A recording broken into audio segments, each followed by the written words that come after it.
నేను నా పల్లెటూరు ఇంతే నా స్వర్గం. అందం ఆనందమే అను నిత్యం నా మార్గం.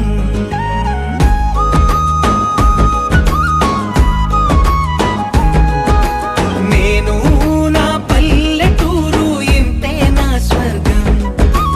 అందం ఆనందమే అను నిత్యం నా మార్గం. పిలిచే రంగుల ముంగిళ్ళు, ఇరుకే తెలియని లోగిళ్ళు, వాగే వరసల వంతనగా మనసులు కలిపే సందళ్ళు. ఈ చోటి నెమ్మది ఏ చోట లేనిది, ఈ పచ్చి గాలి నిందార పిలిచే ప్రాణాల నిడివి వెయ్యేళ్ళు. ఈ గూటి గువ్వ ఏటి కలువ, ఈ మట్టి మనుషులే నా వాళ్ళు, నా పల్లె